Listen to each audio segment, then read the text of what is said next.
how many super teams has there really been in the last 25 years since 2000? Like, Shaq and Kobe wasn't a super team. Wait a minute. Shaq and Kobe weren't a super team? No, we probably was the first super team. But if we go with 3, then the Boston Celtics are not a super team.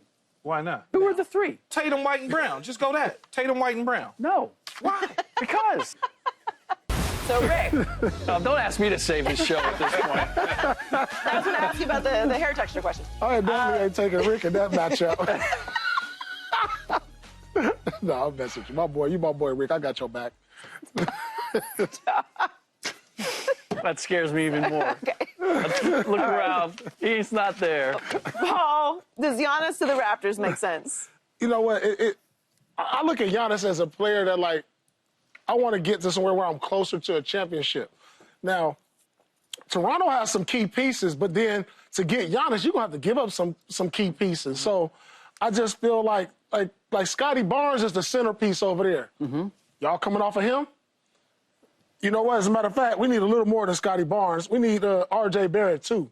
So now you implement Giannis and you pair him with Brandon Ingram, and you say, is that enough to win a championship in the East?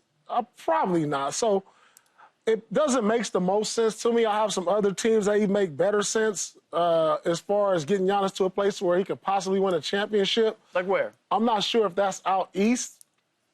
For instance, Giannis to Houston wouldn't be bad. You know, you could trade, what's the young kid? Alperen Sengun? Sengun? Yeah, because I like Sengun, but I feel like he's a complementary piece. I don't feel like Sengun could be a best player on a chip team. So, you know, there's better options with younger pieces. You got to remember, Houston was the #2 seed. They got a couple veterans over there. They probably would need one more piece, like a closer, because I don't look at Giannis as like a definite closer. But he's closer being in Houston than he would be in Toronto. I actually disagree. I can make a case, and it really comes down to the story that Masai Ujiri, the GM of the Raptors, is able to tell. And 2 of the most important elements to that story is, 1, you're my Nigerian brother. I was about to say that. Right? And two, I know how to build a championship team. I've done it before here in Toronto when people thought that that was impossible. And yes, I would have to give up Scotty Barnes. But I also have to make a deal that the Milwaukee Bucks are willing to accept. And in Scotty Barnes, I'm getting a potential centerpiece at 23 years old, has already been an all-star. And if I have to give up an R.J. Barrett or one of those other pieces, I still have Brandon Ingram, I still have Emmanuel Quickley, and I have Giannis Antetokounmpo as my 3, as my centerpiece. And if I'm looking at the East, I'd much rather try to get there in the East than I would in the West. Even as good as Houston was during the regular season, man, it's a minefield over in the Western Conference. I don't know that trading out Alperen Sengun for Giannis really moves the needle significantly for Houston in the Western Conference. Indiana. That was the one I was thinking. Indiana. But then I'm giving up. You're gonna have to give up a lot though for him to go to Indiana. Well, no matter where he goes, you're depleting the roster to some degree. To some degree, where he goes. To some degree, but like if I'm trading out Giannis for Scotty Barnes, and let's throw in R.J. Barrett, and Toronto owns all of their picks, so you can throw in 2 or 3 picks. I've got a team that is competitive right from the start. And here's the other part is I've got to do something. I mean, I have to give something up where Milwaukee says, 1, we're willing to do this deal, and 2, that Giannis says, and this is the biggest part, and this is where Masai comes in their relationship, Giannis has to say, that's where I want to go. Yeah. That's going to have a huge influence on this. Only way I can see that is if he wants to live in Toronto. Because of how international it is. Yes. I mean, anything is. I don't think it's going to be a problem for him. Too, yeah. No, live in Toronto is great. Yeah. I think that's a great place. Better than Milwaukee. Yeah. I mean, yeah, that's true. Because he's an international star. You know, going to Toronto. Have a shot with this dude. No, but I'm saying that's a great. He might want to live. That's the only way I can see him wanting to go there because he wants to live there. Yeah. You know, because it doesn't put him any closer to a championship. Not at all. Well, there's one other element that I would throw in there is if you move Scotty Barnes, Giannis now becomes the centerpiece. Like there's a lot of other places where and Houston's the exception because you're moving out Sengun. But a lot of the other places where he'd be closer to a title, he's coming in on somebody else's turf. And who knows if he wants that? Depends or does he want to be the centerpiece? It depends on what you're talking about, though. If you're talking about an Indiana team, then yeah, he's coming in on somebody else's turf because it's Halliburton's turf. But Giannis is a bigger piece than Halliburton. Having already won MVPs, having already won championships, it's just a bigger more piece. proven player, but I'm still coming in like this is your team. This is Halliburton's team. If I'm Not if Giannis goes there, though. Not Let if me tell you what Giannis makes, becomes let me tell you what Giannis makes the most can't be. sense. No, Minnesota. Minnesota makes the most sense for him. You pair him with Ant-Man, give up some of them young pieces that they got over there. What you gonna move? You gonna move DiVincenzo again? You gonna Yep. move? And You gonna move Julius McDaniels. Randle again? Yep. McDaniels again? Yep. Then you gonna be depleting I don't know the how good roster. you're gonna be. I got 3-year window though. Yeah, but you depleting the roster. I got a 3-year window with Giannis and Ant-Man though. I'll take that. I think Houston makes the most sense. I don't like Giannis to the Raptors at all. I don't think the Raptors are in the same position as they were when Kawhi went there. It's a great pitch, but the Raptors were perennially at the top of the East when Kawhi went there, which is why the second that he got there, they won a championship because they were right there knocking on the door year after year after year. Toronto's not there. And even if they were, they'd have to give up so many pieces that it would take a step back. And then the expectation would immediately be that they need to go in and win a championship right away because why wouldn't Giannis be able to do that if Kawhi would? Well, that's not the story I'm telling if I'm Messiah Jerry. No, but that's the truth. Like, that's what happened. Like, I think that the Raptors in that situation were primed for a star to come in and take them over the top. It made sense to me that Kawhi was able to do that. And you can say, you know, people got injured along the way, whatever. Like, that happens every single year. But this is not the same Raptors team as that. They are not in the same situation as an organization. They were much closer then. If I'm Giannis and I'm leaving Milwaukee, a place that I've already brought a championship that is essentially my organization, I've got to go somewhere where I'm ready to be, not necessarily win right this year, but I've got to be able to be competitive. And whatever that exchange is going to be isn't going to deplete the team so much that now I'm carrying the team, because why would I leave Milwaukee? That's the situation I'm already in. Okay, but let me flip that around. If you are the Milwaukee Bucks, who would you rather have, Scotty Barnes or Alperen Sengun? Because that's part of it. Yeah, obviously Scotty Barnes has more upside because of his athleticism, but the production that Sengun is, he's a more consistent player and an all-star. Yeah. So it's a toss of coin on that aspect. Neither one of them are 1A superstars. Yeah. You know? I mean, not that it necessarily matters, but obviously Houston's in the West, so if they don't want to send Giannis somewhere in the East, that could play a factor in it as well. As a player, I ain't going to the West either, though. I'm going to just stay in the East and find me an East Coast team. Because going to the West, it's about 7 teams. Well, you got to figure this, Keys. The Golden State is probably going to fall off. Lakers falling Man, off. nobody asked you anything about the Lakers. No, I'm telling you the teams that's falling off. Yeah. Phoenix. Lakers. Phoenix, Golden State, But they all. Phoenix been done. Yeah. Yeah, they done. But I'm just. Did you mention the Lakers? The Lakers probably the Lakers falling off. again. And then the Lakers again. Y'all gonna have me cuss, and these people gonna get mad at me. Both Indiana and OKC are small market teams looking for their first championship. For years, the NBA has been dominated by stars and so-called super teams, but this year's finals suggests that maybe there's a shift. Pacers center Miles Turner talked about that change. Power of friendship. Our friendship. Man, that's a good one, though. That's how you build the super teams in the first place, with the friendship. That's how they built the super Right, teams. Joy? Right. That's how hey, Paul, or KG, Ray, come play with me. Hey, this is Steph. Hey, KD, let's go to the Hamptons real quick. Hang out. Yeah, that's friendship. Different kind of friendship.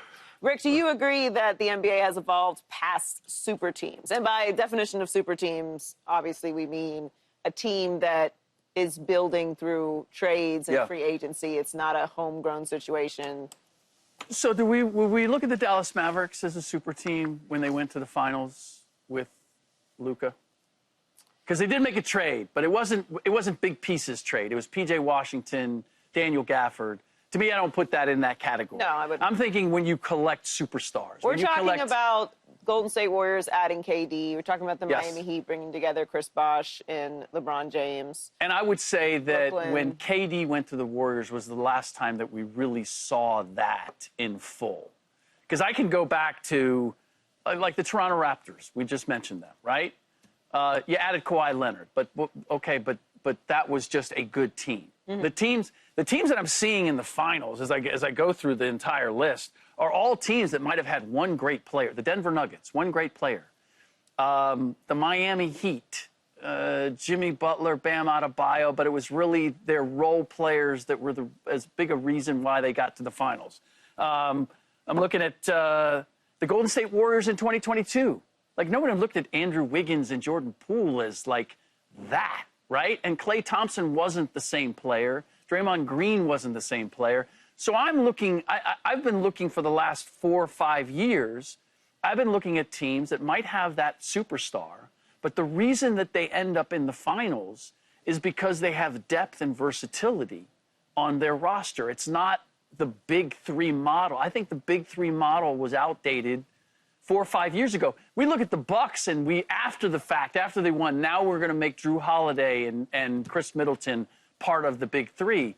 But it was Bobby Portis and Pat Connaughton and Jeff Teague and like all of the pieces contributing, Brooke Lopez. Like, that's what made them a championship team. So, yes, I do think that the NBA has evolved past super teams, and I think it's going to continue to go in that direction, that the OKCs, like, and the Indiana Pacers, why are they where they are? See, the last Because they have depth. Last super team for me was the LeBron James Miami Heat team. No, I understand what you're saying with the Golden State situation and KD, but they had already won. They had already won. But that doesn't necessarily mean they were a super team. They did but win. they had already won, though. What he's saying is homegrown, young, fast, running up and down the court, doing the thing. You know what the motto was of that first Warriors championship team? That right there. No. Strength in numbers. Strength and Oh, numbers. strength in numbers. But if you look at the Miami situation, or if you look at when Paul and them won, that was a super team. They assembled, even though Paul was there, they still went and assembled the two guys that they needed to get them over the top. So whenever you see the poster, you're going to see those three heads right there. Yeah. And that's that was how what? It's 2008. Yeah, so to me, that's been gone. It's been gone a long time ago. Because everybody that continues to try to do it, Joy, whether it's Brooklyn, they failed, right? Phoenix failed. Philadelphia has failed. And they keep trying to recycle it over and over and over. But the young teams are the ones... Clippers failed. Clippers, well, they always fail. Multiple times. If you look at it, those teams are the ones that are in the mix right now with the homegrown players that are young, that's getting up and down the floor. Even our, whatever Paul called it, Mickey Mouse Championship, we didn't have three, we had two. We had LeBron and AD. Agreed. That's who we really had, and we had a bunch of other players around them. That was I think we got to start redefining what the super teams is now. It's not 3, it's 2. That's going to be the new definition because the way the collective bargaining is, it's hard to get. So if we redefine it, then Boston's I don't even a think super team. 2. It might be 1. Boston's a super team right now. But it's homegrown. Yeah. I mean, I kind of agree just based on the collective bargaining agreement, it's going to be hard to get 3 stars. But it's going to happen again. It's always happened throughout the course of history because you're going to have a great team, and then you're going to have an aging superstar that's like, look, I'm going to come over there for less money. That's going to make us worse. Now, there's ebb and flows to where you got to think about how many super teams has there really been in the last 25 years since 2000. Like Shaq and Kobe wasn't a super team. What was the first super team from 2000 to 2010? Wait a minute. Shaq and Kobe weren't a super team? No. He's saying it was only 2, not 3. We probably was the first super team in 2000. Oh, in terms of 3 stars. Yeah. And then Miami. Okay, if that's your strict definition. I think 3. I think 3 is the definition. Yeah. that's like in the last 25 years, I'm there's good only with been whatever 3. definition like we go with. San Antonio Spurs wasn't a super team. But if we go with 3, then the Boston Celtics are not a super team. Why not? No, Because it wasn't. Yes, they are because we're redefining it. Who now. are the 3? We're redefining super teams. Tatum, White, and Brown. You're not redefining You it. go Tatum- No, just you go just Tatum- said, you go just Tatum- gave me a definition, and now you're going to change no, it? but look, go Tatum, White, and Brown. Just go that. Tatum, White, and Brown. No. Why? Because. Three. You're just choosing. You're just Tatum, they so deep, I'm just listen, grabbing the three. I know, exactly right. You're There's just a grabbing a difference third between- If one. you got three guys on the Olympics Yes. on one team, then that's a super team. There's a difference between a great team Yeah. and a super team. Yes. Thank The you, Joy. definition of a super team is something. Why are that you is looking at me? You should be looking at Paul The when you say definition this. of a super team is something that is assembled. Like the stigma of the super team is that it's somehow like cheating or like skipping the line. Yeah. Like that's why there is that that's sort of manufactured. animosity. It's manufactured. That's true, though. It's not it's I mean he even said stacking Miles Turner like that and there are plenty of things to look at with those quote unquote super teams that you can say are just good business. Like LeBron, Wade, and Bosh took less money to play together.